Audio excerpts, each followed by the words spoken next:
He thought he was helping someone move furniture. What he found inside that box changed everything. On the morning of May 16, 2025, in the quiet suburbs of northwest Harris County, Texas, an ordinary guy waiting at a bus stop made a decision that would put him face to face with horror. A man walked up to him and asked for a favor. Just a box, just a quick lift into a truck. No big deal, right? But when they reached the garage and started moving it, something felt wrong. The box was heavy, too heavy, taped all over, wrapped in a blanket, and when the stranger finally peeked inside, he saw a human body. The man inside the box was Luis Enrique Silva Mendez, a 53-year-old father of four, a hardworking contractor who'd kissed his wife goodbye just hours earlier before heading to a job. He never came home. What happened in that house wasn't just a murder. It was the start of one of the most bizarre true crime stories of 2025. It started like any other Thursday. Luis Enrique Silva Mendez woke up early. Like always, he got his tools ready, helped get the kids moving, kissed his wife Orphelia goodbye, and left the house. He had a job to finish a simple home renovation gig he'd been working on in northwest Harris County. It wasn't unusual. He did this kind of thing all the time. Luis was known in the community as dependable, soft-spoken, and great with his hands. But that morning, something else was brewing inside the house where he was headed. Stephen Eberly, 36, was there, and he wasn't supposed to be. Eberly had been dating the woman who owned the home. They'd been together about 5 months. That morning, she left for work, and she told him plainly, "The contractor's coming to finish the job." No drama, no tension, or so she thought. But Eberly had become obsessed, paranoid. He believed Mendez, the contractor, was getting too close to his girlfriend. And according to investigators, he wasn't just suspicious, he was furious. By the time Luis walked through that front door, there was already a storm waiting for him. There were no security cameras inside the house, no audio recordings, just two men alone. But what we do know is this: not long after Luis arrived, things turned violent fast. Investigators believe an argument broke out. Eberly accused Mendez of having an affair with his girlfriend. Whether there was any truth to it is still unclear. There's no confirmed evidence that Luis did anything inappropriate, but to Eberly, the suspicion was enough. Fueled by jealousy, rage, and a twisted sense of betrayal, Eberly snapped. He grabbed a large kitchen knife and attacked. Luis was stabbed multiple times. The scene inside that house must have been horrific. Authorities later recovered the bloody weapon, and by the time it was over, Mendez was dead. A man who had simply shown up for work that morning was now lying lifeless in the same home he came to help repair. But Eberly wasn't done. He didn't call 911. He didn't turn himself in. He started planning what he clearly thought would be the perfect cover-up. After the murder, Stephen Eberly didn't panic, at least not right away. He had a plan, or so he thought. First, he dragged Luis's body into the garage. Then he went looking for something to hide it in. He found a large cardboard box, not a casket, not a suitcase, just a box, the kind used for packing or moving furniture. He placed Luis inside, carefully, methodically. Then he wrapped the box in duct tape and a thick blanket to mask the shape and the smell. This wasn't some professional crime scene cleanup. It was raw, messy, and rushed, but it showed intent. Eberly wanted to hide the body long enough to get rid of it somewhere else. Now here's where it gets truly disturbing. Eberly walked outside calmly and approached a man waiting at a nearby metro bus stop. He asked him for a favor. "Hey, can you help me move some furniture?" No screaming, no suspicious behavior, just a guy helping another guy with a heavy box. The unsuspecting stranger agreed.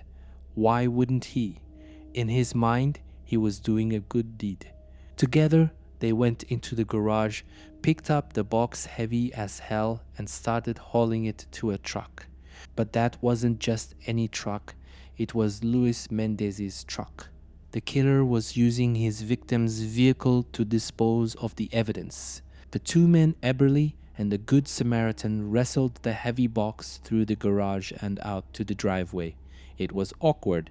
The thing was clearly heavier than any furniture should be, duct taped, wrapped in a blanket, and oddly shaped.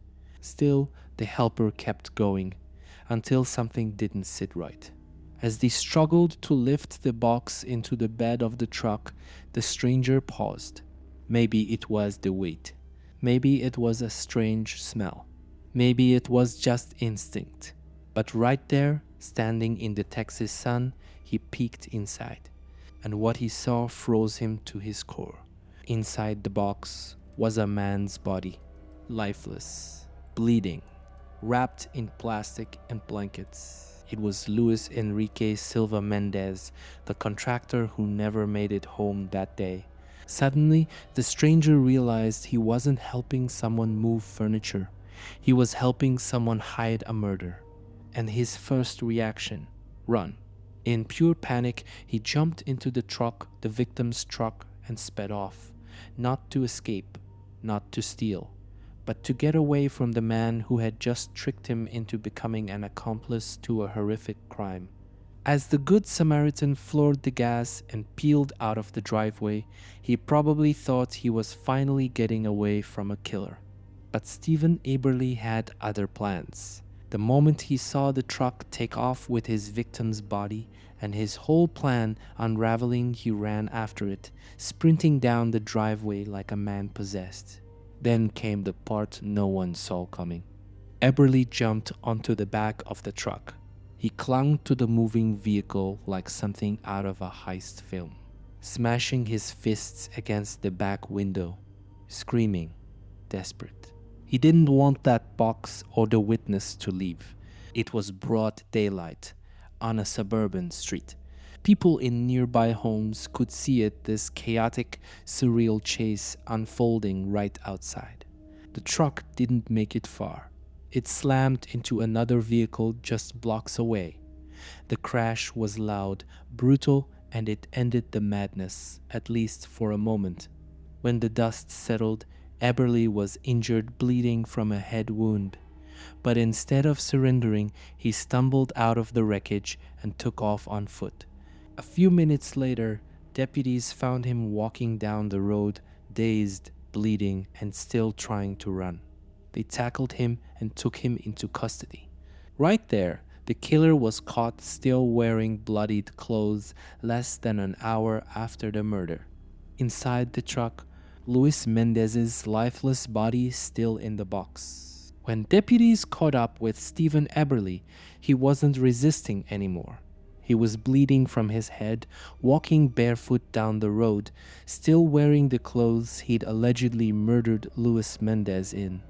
The blood stains hadn't even dried yet. He was arrested on the spot and taken to a hospital for evaluation, then straight to jail. The charges: murder, tampering with evidence, a human corpse, unauthorized use of a vehicle. Possibly more to come as the investigation deepens. His bond was set at $2.15 million, and as of now, he's still behind bars, awaiting his next court appearance set for June 2025. Investigators are now trying to piece together the full sequence of events. They're reviewing surveillance footage, pulling phone records, and digging into Eberly's mental health history, which sources say includes previous criminal behavior. But one thing is crystal clear: the motive: jealousy. Eberly was convinced Mendez was romantically involved with his girlfriend.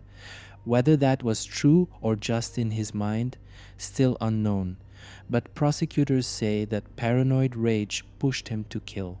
And the victim, Luis Enrique Silva Mendez, 53 years old, a husband, a father of 4, A man who, on the day he died, kissed his wife goodbye, told his children he loved them, and went to work just like he always did. He never came home. While the media headlines focused on the box, the chase, and the blood, a woman sat at home, waiting for a man who would never walk through the door again. Orfilia Lopez, Luis Mendez's wife, told reporters she spoke to her husband that very morning. It was routine, sweet. He kissed her, kissed their kids, and said, "I love you." Then he left for a quick job. Just another day. He never came back.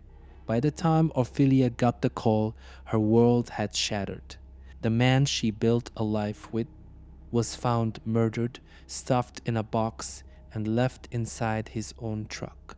Now she's alone raising 4 children. 4 kids who will never hug their father again.